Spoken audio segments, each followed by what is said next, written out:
Hello student, welcome to my YouTube channel University Talk with Ria. So today we are going to talk about zoology optional.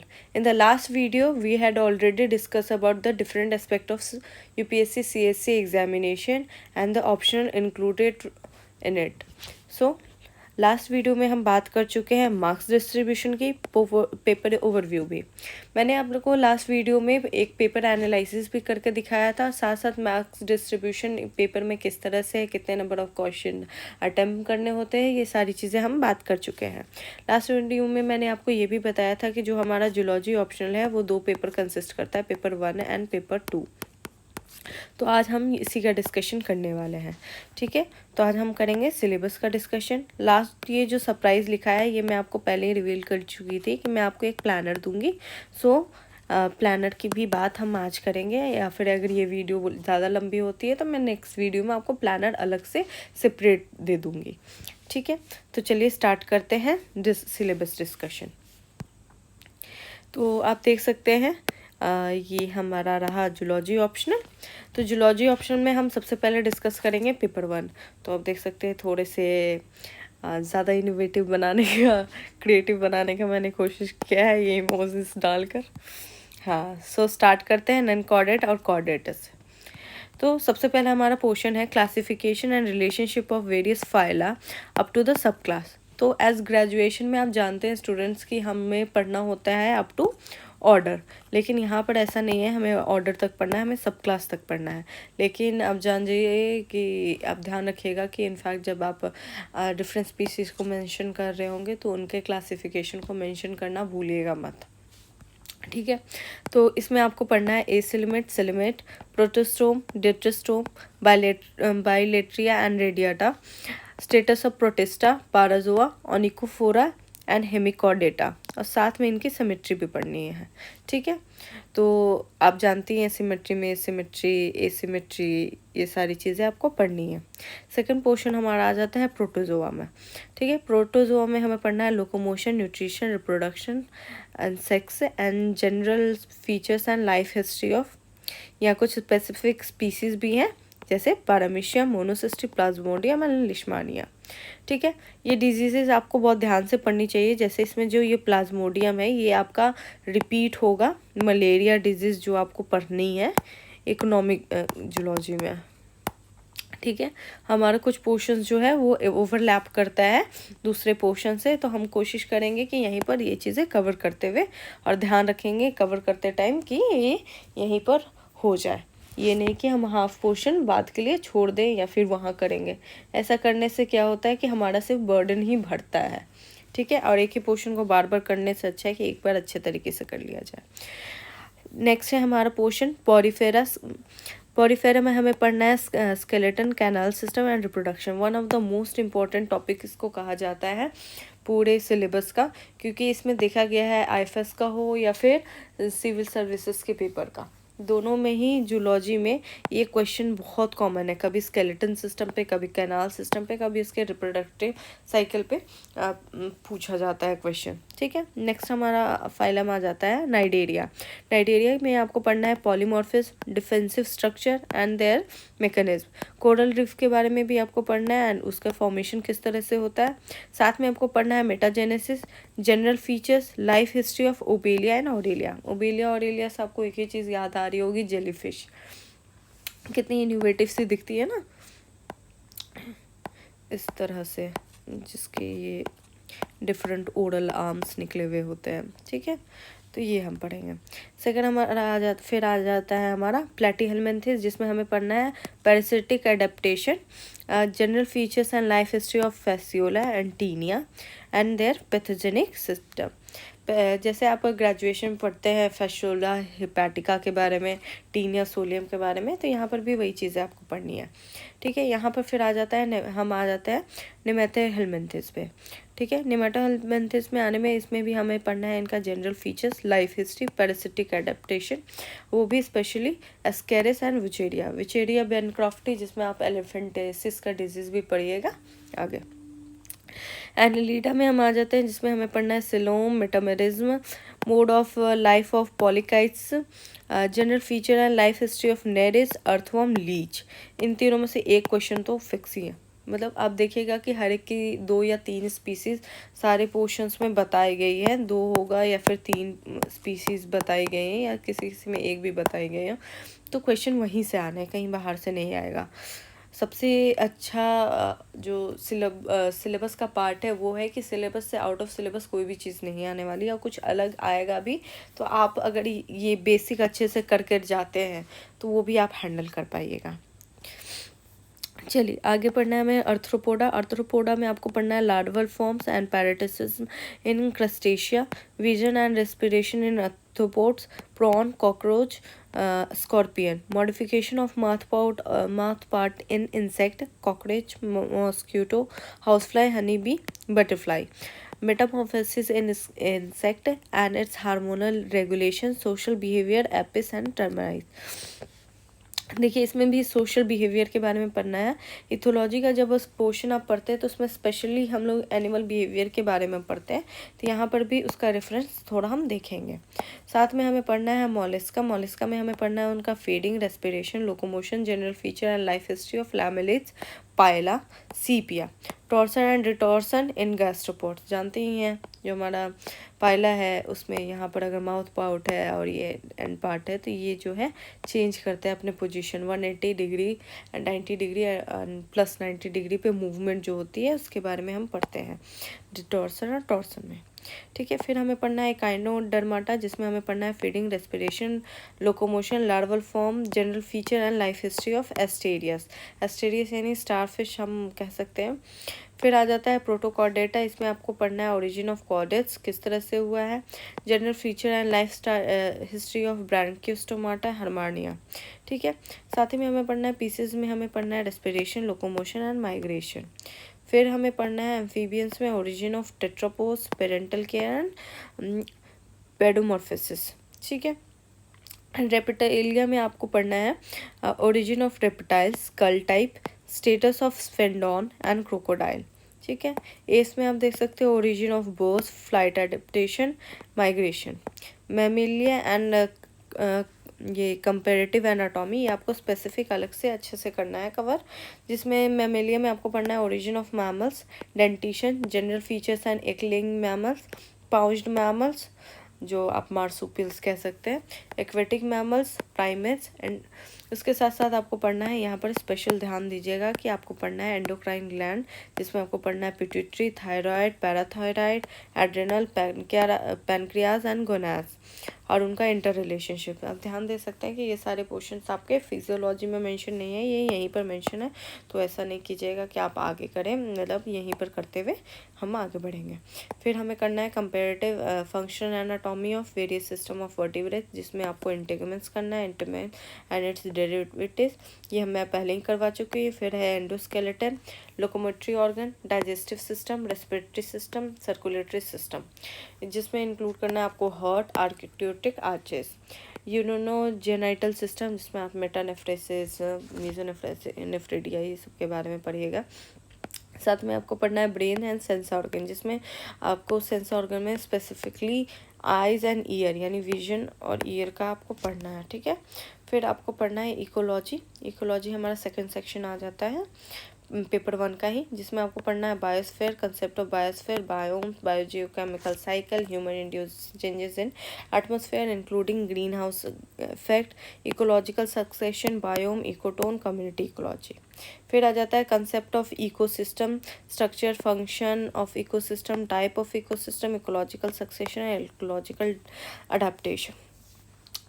Last में मैं आपको बता दूंगी कौन सा section कहाँ से अलाइन करा है, या फिर अभी ही बताते हुए चलती हूँ। ठीक है, ये वाला जो आप इकोलॉजी का पूरा सेक्शन देख सकते हैं, ये जो है आपका अलाइंड होता है, आपका अलाइंड है ये इन्वायरमेंट से। ठीक है, इन्वायरमेंट यानी GS3 का जो हमारा पोर्शन है इन्वायरमेंट।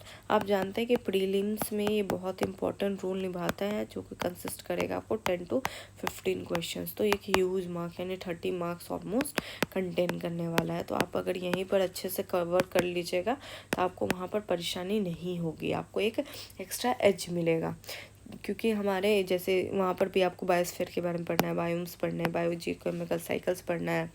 ठीक है, atmosphere change, green house effects भी पढ़ना है, इकोलॉजिकल, यानी ये सारे टॉपिक जो है ओवरलैप कर रहे हैं हम। ठीक है, फिर आपका है concept of ecosystem, structure function of ecosystem, type of ecosystem, ecological succession, ecological adaptation, ये पूरी साइकिल आपको पढ़नी है।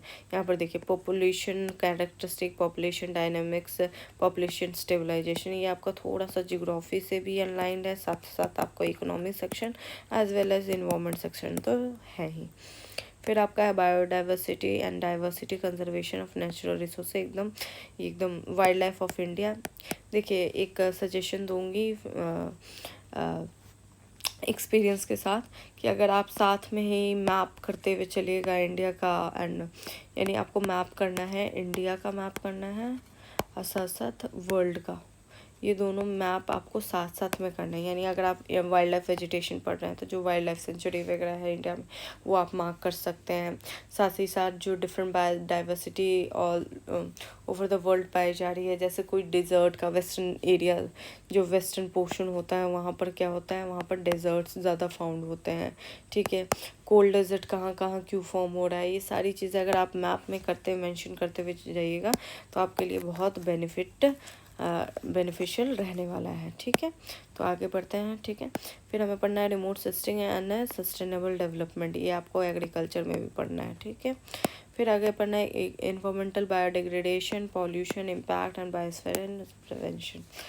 फिर आ जाता है आपका नेक्स्ट पोर्शन है आपका ethology, behaviour, sensory filtering, responsiveness, sign stimuli, learning and memory, instinct, habituation, conditioning, implementing.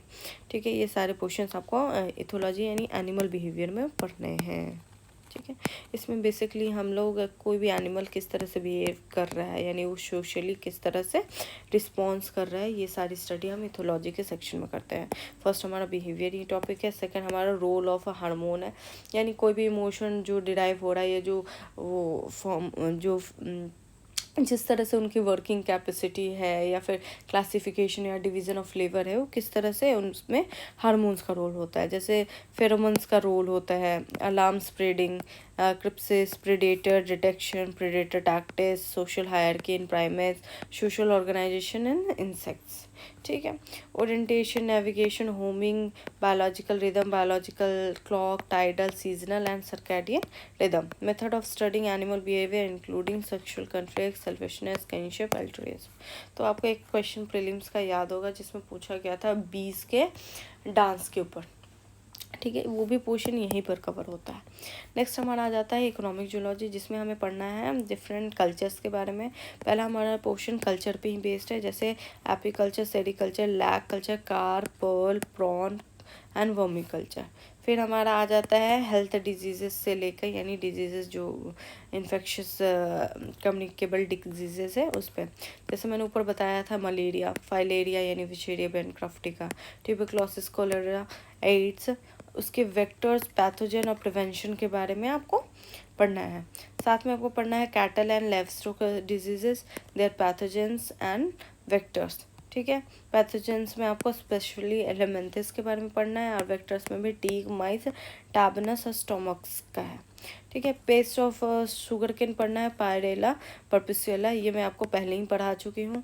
Oil seed, आर्केई जेनेटा and rice में आपको पढ़ना है सिटोफिलस ओरिजा, ये मैं आपको पढ़ा दूँगी ये सारे सेक्शंस। ठीक है, तो आपको ये इकोनॉमिक जूलॉजी वाली सेक्शन तो मैं प्रॉपरली करवा दूँगी आपकी।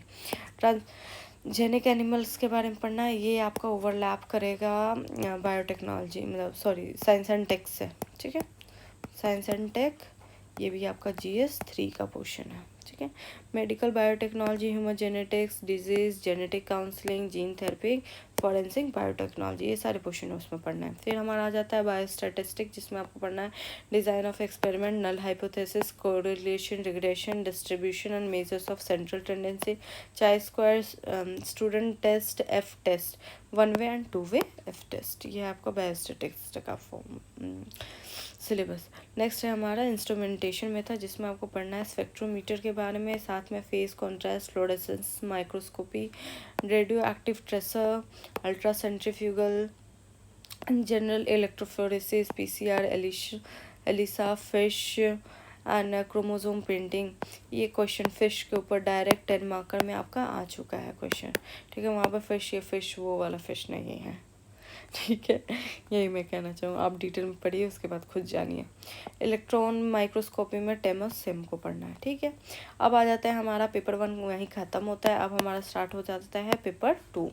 पेपर 2 में हमारा सबसे पहला पोर्शन है सेल बायोलॉजी में। सेल बायोलॉजी में हमें पढ़ना है structure and function of cell and its organelle. Organelle में आपको पढ़ना है nucleus, plasma membrane, mitochondria, Golgi body, endoplasmic reticulum, ribosome and lysosome में। फिर आपको पढ़ना है सेल डिवीजन, जिसमें आपको माइटोसिस मियोसिस पढ़ना है। साथ में यहाँ पर देखिए आप दिया हुआ है सेल साइकिल रेगुलेशन। फिर आपको ये भी पढ़ना है mitotic spindle, mitotic apparatus, chromosome movement, chromosome type, polytene and lampbrush, organisation of chromatin, heterochromatin. फिर आपको पढ़ना है nucleic acid topology, DNA motif, DNA replication, transcription, RNA processing, translation, protein folding and transport. आप सोच भी रहे होंगे कि ये जेनेटिक का पोर्शन यहाँ कैसे दे दिया। थोड़े से पोर्शन ओवरलैप किए हैं, मिक्स हो गए हैं, सिलेबस में मिक्सड हैं, तो आपको वो सेग्रीगेट करके करना चाहिए। ठीक है, जेनेटिक्स हो गया। जेनेटिक्स में आपको पढ़ना है modern concept of gene, split gene, genetic regulation and genetic code.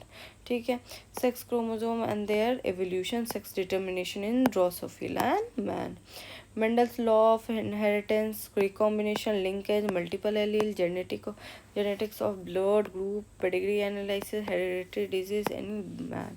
देखिए जैसे यहाँ पर आपका लिंकेज मेंशन है, यहाँ पर आपको लिंकेज मैपिंग मेंशन नहीं है, लेकिन एग्जाम में लिंकेज मैपिंग से क्वेश्चंस आ चुके हैं, तो हम लोग PYQ के बेस पे ही चलेंगे। ठीक है, फिर आपको पढ़ना है mutation and mutagenesis, recombinant DNA technology, plasmid, cosmid, artificial chromosome as vector, transgenic DNA cloning and whole animal cloning, principle और मेथड्स पर फोकस करना है हमें। Gene regulation and expression in prokaryote, eukaryote, single molecule cell death, apoptosis, defect in signaling pathway and consequences। उसके साथ आपको techniques में पढ़ना है RFLP, RPD, AFLP and application of RFLPD। ये सारे आपका डीएनए फिंगरप्रिंटिंग में पढ़ना है। साथ साथ आप जब मॉलिकुलर टैक्सोनॉमी पढ़ेंगे तो उसमें जो टेक्निक्स यूज़ किए गए हैं उसमें भी हम इनका यूज़ पढ़ेंगे। साथ ही साथ अब डीएनए बार कोडिंग ये सब भी पढ़ेंगे। Ribosome technology, human genome project and genomic and proteomic. इसके साथ आपका पोर्शन कंप्लीट होता है जेनेटिक्स का। फिर हम आ जाते हैं एवोल्यूशन। एवोल्यूशन में आपको थ्योरी ओरिजिन ऑफ लाइन पढ़ना है, एवोल्यूशन पढ़ना है, natural selection, role of mutation in evolution, evolutionary pattern पढ़ना है, molecular drive, mimicry, variation, isolation and speciation के बारे में पढ़ना है। फिर आपको एक evolution of horse, elephant and man, वो भी फॉसल डाटा। फॉसल डाटा यहाँ लिखा हुआ मतलब आपको फॉसल्स के बारे में भी स्टडी करना है, साथ साथ किस तरह से इनको निकाला जाता है, इनका खनन कैसे होता है, ये भी बताना होगा आपको उसमें। साथ में आपको बताना है हार्डी-वेनबिक लॉ के बारे में, ये डायरेक्ट क्वेश्चन आ चुका है और आएगा भी। Continental drift and distribution of animal, ये तो सबसे पहले हम ज्योग्राफी में ही पढ़ते हैं। जब हम फिजिकल ज्योग्राफी की स्टार्ट करते हैं तो सबसे पहला चैप्टर या सेकंड चैप्टर आफ्टर यूनिवर्स यही है। फिर आपको पढ़ना है सिस्टमेटिक सबसे इजी पोर्शन है, जो कि आपका एक दिन बहुत होता है इसको कवर करने के लिए, एक दिन तो बहुत ज़्यादा ही है in fact. Zoological nomenclature, international code, cladistic, molecular taxonomy and biodiversity. ठीक है, फिर हमें पढ़ेंगे बायोकेमिस्ट्री। बायोकेमिस्ट्री में हमें पढ़ना है structure and role of carbohydrates, fats, fatty acid, cholesterol, protein, amino acids, nucleic acid and bioenergetics. ठीक है, आप देख सकते हैं थोड़ा सा पोर्शन, जैसे यहाँ फैटी एसिड है यानी बीटा ऑक्सीडेशन के आपको बात पढ़ना ही होगा। ठीक है, तो थोड़े से पोर्शन प्रिसाइज वे में, मतलब बहुत क्लियरिफाइड वे में नहीं दिए हुए हैं, लेकिन हम पीवाईक्यू के हेल्प से वो भी जानेंगे। ठीक है, glycolysis and Krebs cycle, oxidation and reduction, oxidative phosphorylation, energy conservation and release, ATP cycle, cyclic MP, its structure और रोल के बारे में आपको पढ़ना है। फिर हमें पढ़ना है हार्मोन्स में, उसमें भी स्टेरॉयड एंड पेप्टाइड हार्मोन के बारे में स्पेसिफिकली, बायोसिंथेटिक एंड फंक्शंस के बारे में पढ़ना है। एंजाइम्स के बारे में अब आपको पढ़ना है, विटामिन एंड कोएंजाइम्स के बारे में, इम्यूनोग्लोबिन एंड इम्यूनिटी के बारे में। देखिए जब ये टॉपिक आप पढ़िएगा तो ये नहीं कि बहुत डीप में चले जाइएगा, आपको एक सही लेवल ऑफ नॉलेज चाहिए और नंबर ऑफ पॉइंट जनरेशन कर पाए इतनी क्वालिटी होनी चाहिए। ठीक है, फिजियोलॉजी में हमें पढ़ना है मैमल के स्पेसिफिकेशन में। ठीक ठीक है। Composition and constituent of blood, blood group, RH factor in man, factor and mechanism of coagulation, iron metabolism, acid base balance and thermoregulation, anticoagulant. ठीक है, ये आपको पढ़ना है। इसमें आप इस तरह से पढ़ेगा कि आपको चोट लग जाती है तो क्यों आपका ब्लड रुक जाता है, या फिर हीमोफीलिया जो डिजीज़ है उसमें ब्लड नहीं रुकता, जिससे लॉस ऑफ ब्लड की वजह से डेथ भी हो सकती है। तो ये सारी चीज़ों के बारे में हम यहाँ पर पढ़ेंगे। हेमोग्लोबिन के बारे में पढ़ना है, क्या कंपोजिशन है, type, role in transport oxygen and carbon dioxide का किस तरह से रोल है। फिर हमें डाइजेशन एंड ऑब्जर्वेशन पढ़ना है, जिसमें हम लोग सैलिवरी ग्लैंड का रोल देखेंगे, जैसे मास्टिकेशन वगैरह में होता है। ठीक है, लीवर, पैनक्रियाज, इंटेस्टाइनल ग्लैंड्स के भी देखेंगे। एक्सक्रीशन में हमें पढ़ना है नेफ्रॉन्स के बारे में, regulation of urine formation, osmo regulation, excretory product के बारे में हम जानेंगे। फिर हमें न्यूरॉन में पढ़ना है nerve impulse, its conduction, synaptic transmission, neurotransmitter, ये तो डायरेक्ट क्वेश्चन आ चुका है। Vision, hearing and olfaction in man, ये देखिए फिजियोलॉजी में आपको पढ़ना है, साथ साथ आपको याद होगा सेंस ऑर्गन कंपैरेटिव एनाटॉमी भी आपको पढ़ना है। ठीक है, physiology of reproduction, puberty and menopause in humans के बारे में पढ़ना है। फिर आ जाता है developmental biology, gametogenesis, spermatogenesis, composition of semen, in vitro and in vivo, capacitation of mammal sperm के बारे में पढ़ना है। oogenesis, स्टेटोपेटेंसी के बारे में पढ़ना है। Fertilisation, morphogenesis, morphogen, blastogenesis, establishment of body axis and formation, fate map, gastrulation in frog and chick, gene in development in chick, homeotic gene development of eye, heart, placenta in mammals में पढ़ना है आपको। ठीक है, इसके अलावा cell lineage, cell to cell interaction, genetics, induced tetragenesis, role of thyroxine in control of metamorphosis in amphibian, pedogenesis and neoteny, cell death, aging। फिर पढ़ना है आपको development in gene in man, in vitro fertilization के बारे में, embryo transfer, cloning के बारे में। यहीं पर आप जो मदर माइटोकॉन्ड्रियल DNA या फिर ट्रिपल पेरेंट्स का जो रोल है यहाँ पर आप देख पाइएगा। स्टेम सेल्स के बारे में पढ़ना है, सोर्स, टाइप, उसका यूज़ क्या है ह्यूमन वेलफेयर में। उसके अलावा लास्ट और not the least one, biogenetic law के बारे में हमें पढ़ना है। इसी के साथ हमारा पूरा सिलेबस हमने कर लिया है डिस्कस, कंप्लीट हो जाता है यहीं पर। इसके अलावा मैं कुछ चीज़ें आपको बताना पसंद करूँगी। ठीक है, जैसे मैंने पहले ही आपको बता दिया कि जो पोर्शन ओवरलैप कर रहे हैं वो आपको जो है सेग्रीगेट करके क्लासीफाई करना है, सेग्रीगेट करके एक जगह आप लिखेंगे, यानी अलाइंड वे में आपको करना है। ठीक है, सेकंड हम करेंगे कि मैप करते हुए जाएंगे, यानी अगर कोई रिलेटेड मैप अगर हमें पता है मैप, ठीक है, जैसे एनिमल रेयरिंग का है तो इंडिया के एनिमल रेयरिंग या जैसे animal rearing, life stocks rearing, ये सब देखेंगे तो उनके, या फिर बायोटेक्नोलॉजी में जब हम BT कॉटन ये सब रखेंगे तो हम बताएंगे कि कौन सा स्टेट ज़्यादा अच्छा मैन्युफैक्चरिंग कर रहा है या क्या रोल है। ये सारी चीज़ें हम लोग मैप के थ्रू करेंगे। उसके अलावा जैसे वाइल्ड लाइफ सेंचुरी हो गया, नेशनल पार्क्स हो गया, बायोस्फीयर रिजर्व्स हो गए, ये सब भी आपको इसी में करना है कवर। ठीक है, उसके अलावा हम क्या करेंगे कि जो हम नोट्स प्रिपेयर करेंगे वो नोट जो होंगे कंसाइज होंगे, साथ साथ पॉइंटर्स होने चाहिए। ठीक है, आपको बहुत लंबे नोट्स नहीं लिखने हैं, क्योंकि आप लास्ट टाइम में आपके पास इतना टाइम नहीं हुआ कि आप इतना बड़ा पोर्शन रिवाइज कर पाए। तो आपको ट्राई करना है शॉर्ट नोट्स, शॉर्ट और जो हम कैप्सूल कहते हैं वैसे नोट्स आप प्रिपेयर करें। ठीक है, इसके अलावा आंसर राइटिंग आपको डेली करनी है। ठीक है, आंसर राइटिंग अगर नहीं कीजिएगा तो आप एग्ज़ाम नहीं क्लियर कर पाएगा, दिस इज़ वेरी इंपॉर्टेंट। ठीक है, आंसर राइटिंग ऐसा नहीं कि एक क्वेश्चन ले लिया पूरा दिन गवा दिया है। अगर 2 पेजेस का है तो 7 मिनट होता है ना, हम जब GS का प्रैक्टिस करते हैं तो आप क्वेश्चन मार्क्स के बेसिस पे उसको सेग्रीगेट कर जाइएगा। जैसे 10 मार्क्स का है तो हम कितना लिखते हैं, हम लोग 2 पेजेस लिखते हैं। ठीक है, अगर यही 15 मार्क्स का है तो हम देते हैं 3 पेजेस। तो उस तरह से आंसर आप लिखिएगा। ठीक है, चलिए आज के लिए इतना ही। थैंक यू सो मच, आप इतनी देर रुके और इस वीडियो को देखा। Thank you. और रहा प्लानर की बात, प्लानर नेक्स्ट वीडियो में एक स्पेसिफिक प्लानर का वीडियो रहेगा। ये वीडियो लॉन्ग भी नहीं होनी चाहिए थी, मैं नहीं चाहती थी बहुत लंबी हो जाए, और प्लानर जो है मैं स्पेसिफिक ही डिस्कस करना चाहती थी। Thank you for your time.